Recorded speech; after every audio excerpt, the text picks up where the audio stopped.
কারোর কাছে করুণা চাইতে এলে বা ভিক্ষা চাইতে এলে তাকে নত হতে হয় শিরিন দিদি। আমি তো দেখছি তুমি সেটুকুও জানো না।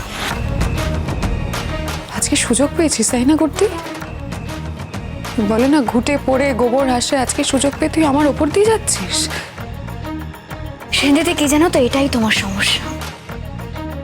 তুমি সবসময় ভাবো, তুমি সবসময় এটাই মনে করো পৃথিবীতে সবার উপরে শুধুমাত্র তুমি থাকবে।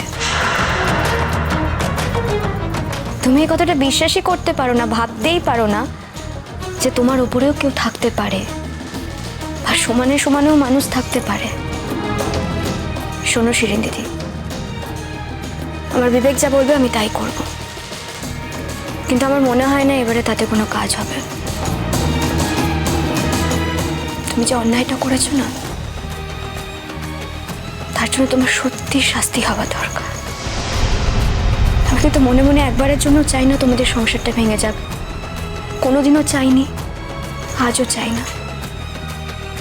তবু কোথাও গিয়ে হলেও আমি এটা বিশ্বাস করি তোমার এবারে শাস্তি হওয়া দরকার শিরিন দিদি। এই পৃথিবীতে আমরা কেউই আইনের ঊর্ধ্বে নয়, শাস্তির ঊর্ধ্বে নই, তুমিও না। তাহলে তুই আমার জন্য কথাটা অনুজকে বলবি না, তাই তো? নিজের জন্য হাজারটা কথা বলবি অনুজকে, অন্য সবার জন্য হাজারটা কথা বলবি, ইনিয়ে বিনিয়ে অনুজকে অনেক কিছু বোঝানোর চেষ্টা করবি, কিন্তু আমার এই কথাটা তুই বলতে পারবি না অনুজকে, তাই তো? না, বলবে না। এখনো পর্যন্ত ওর কাছে দয়া চাইতে এসে আপনি ওকে অ্যাকিউজ করে চলেছেন। ও কিছুতেই বলবে না। যা হচ্ছে সেটা নিজের দায়িত্বে সামলান, আমরা আর আপনার কোনো ব্যাপারে নেই। আমার জীবনটা ধ্বংস করে এখন বলা হচ্ছে যে আমার ব্যাপারে কেউ নেই। Don't shout. আপনি চিৎকার করলে আমরা কিন্তু এই বাড়ির সকলকে ডেকে আনবো, বলবো যে আপনি গুড্ডির কাছে এসেছেন এই অনুরোধ করতে, যাতে অনুজ আপনাকে এই বাড়িতে থাকার জায়গা করে দেয়। ছি ছি ছি ছি, সেই মনিও। আপনি না একজন আত্মসম্মানী মহিলা, তো কোথায় গেল আপনার আত্মসম্মান? কোথায় গেল আপনার বিবেক? কোথায় গেল আপনার লাজ লজ্জা? কিছু তো নেই আপনার। সেই গুড্ডির কাছেই আপনাকে ভিক্ষা চাইতে হচ্ছে, সেই গুড্ডিকে সারা জীবন আপনি ভিক্ষা দেবেন বলে ঠিক করে রেখেছিলেন। জানেন তো, জীবন ঘুরে যায়, জীবন এরকমই, এক জীবনের সব কিছু ঘুরে ফিরে আসে। আজ তো তবু একজন সাক্ষী রয়ে গেল, যার সামনে আপনি গুড্ডির কাছে ভিক্ষে চাইলেন। একা গুড্ডির কাছে এসে বললে, গুড্ডি তো এমন মেয়ে নয় যে সবাইকে বলতো, আর বললেও কেউ বিশ্বাস করতো না। আর তখন আপনি বিষয়টা ঘুরিয়ে দিতেন গুড্ডির দিকে। আপনি বলতেন গুড্ডি আপনাকে সকলের সামনে ডিফেন্ড করছে। আজ এইটুকু অন্তত প্রমাণ হলো যে আপনি সত্যি গুড্ডির কাছে এসেছিলেন ভিক্ষে চাইতে। এবার গুড্ডি ভিক্ষুককে ভিক্ষে দেবে কি দেবে না সেটা সম্পূর্ণ নির্ভর করছে গুড্ডির ওপর। আর আমিও চাই না যে গুড্ডি ভিক্ষুককে ভিক্ষা দিক, ভিক্ষে দিয়ে অ্যালাউ করুক। ম্যাডাম, ভিক্ষাবৃত্তিটা কিন্তু ভালো নয়। আপনি আমাকে অপমান করছেন যুধাজিৎ। রিয়েলি? তা আপনি কি মনে করেন না এই ইনসাল্টটা আপনি ডিজার্ভ করেন? কি মনে করেন আপনি? কি ডিজার্ভ করেন আপনি? এছাড়া একটা মেয়েকে খুনি বানাতে চেয়েছিলেন, আবার তার কাছে এসেছেন ভিক্ষা চাওয়ার জন্য, আপনার জীবনের স্টেবিলিটি যাতে আসে। আপনার লজ্জা করে না? যান যান প্লিজ, আমাদের ঘর থেকে এবার যান প্লিজ।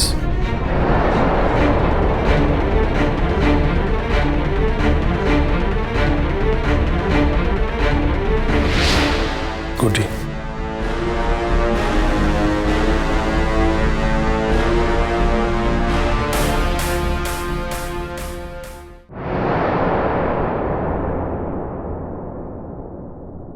কি ব্যাপার?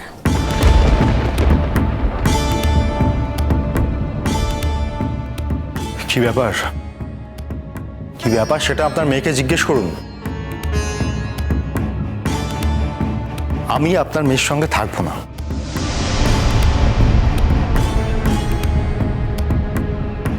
আর তার জন্য যদি আমাকে কোনো রকম আইনি পদক্ষেপ নিতে হয় আমি সেটা নেব। এটা কি পিকলু? হ্যাঁ, কি বলছো তুমি? এখন মেয়েটা যাবে কোথায়? তুই মাঝে মাঝে এমন একটা কথা বলো না, এটা হতে পারে? আচ্ছা, ও কোনো ভুল করলে করেছে, ওর ওপরও তো একদিন কোনো কম ভুল হয়নি, তাই না? পিকলু দেখো, গুড্ডি বা আমরা কেউই তো এই বাড়িতে সারা জীবনের মতন থাকবো না। আমরা তো এই বাড়ি থেকে চলেই যাচ্ছি ও বাড়িতে। এই বাড়িতে আমরা মাঝে মাঝে যাতায়াত করব। তোমরা তোমাদের মতনই থাকবে, তোমাদের সংসারে, তোমাদের আভ্যন্তরীণ ব্যাপারে আমরা একদম নাক গলাবো না পিকলু। দেখুন, আপনারা থাকবেন কি থাকবেন না, যোগাযোগ রাখবেন কি রাখবেন না, এটা একান্ত আপনাদের ব্যক্তিগত ব্যাপার। আমি নিরপেক্ষভাবে আমার সিদ্ধান্ত জানাচ্ছি যে আমি শিরিনের সঙ্গে থাকবো না। আর এটা নিয়ে আমি আর কারোর সঙ্গে আলোচনা করতেই চাইছি না। না না, আলোচনা করতে চাই না বলে তো হবে না। তুমি আমার মেয়েটাকে এরকম একটা জায়গায় দাঁড় করিয়ে এখন বলছো তুমি আলোচনা করতে চাই না, এটা তো হতে পারে না। আর আমার মেয়ে তোমার সন্তানের মা হতে চলেছে। এখন তোর মানসিক স্থিতিটা প্রয়োজন নাকি? এখন তুমি এসব কথাগুলো কি বলছো তুমি? দেখুন, আপনি যত তর্কই করুন না কেন, আপনার যা বলার আপনি বলতে পারেন। আপনার যদি মনে হয় কোনো রকম আইনি পদক্ষেপ আপনি নেবেন, ইউ আর ওয়েলকাম। কিন্তু কোনো অবস্থাতেই আমি আর শিরিনের সঙ্গে থাকবো না। কি হচ্ছে কি পিকলু? সবকিছুর একটা সীমা আছে। তুই শিরিনের সঙ্গে এটা করতে পারিস না। আমি কিছু বললেই তো আবার আমার দোষ হয়ে যাবে, আমার ভুল হয়ে যাবে। একটা কথা বলো তো মেচকা, গ্যারান্টি দিয়ে এই একই কাজ ও যে কোনোদিন ভাইয়ার ওপর রাগ করে ভাইয়ার সঙ্গে করবে না, সেটা তুমি অ্যাসিওর করতে পারো?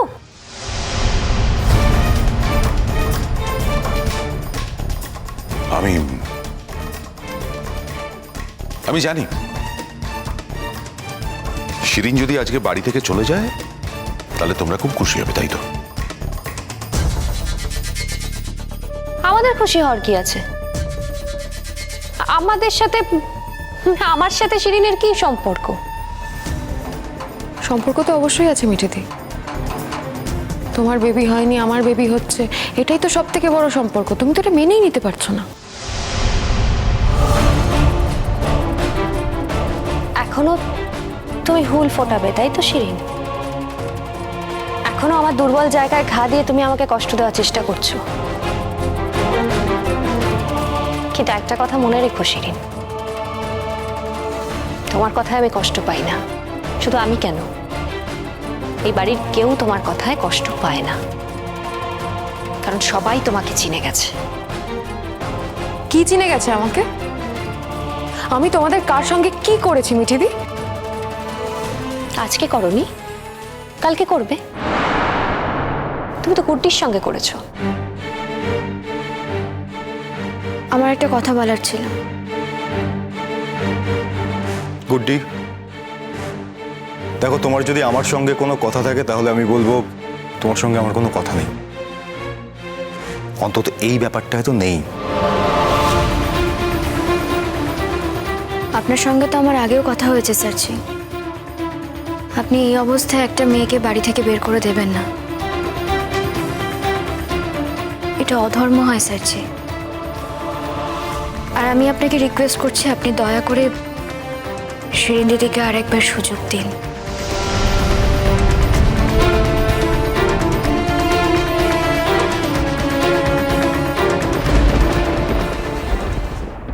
অত সহজে কিন্তু আমি তোমাকে ডিভোর্স দেবো না অনুজ। আমি এই মুহূর্তে কিছুই চাইছি না। তুমি যে আমাকে ডিভোর্স দেবে না আমি সেটাও খুব ভালো করে জানি। আমি যে তোমার সঙ্গে থাকবো না এটাই অনেক বড় ব্যাপার আমার কাছে। এটাই তোমার শেষ কথা? আমার মনে হয় আমার সমস্ত কথা শেষ হয়ে গেছে।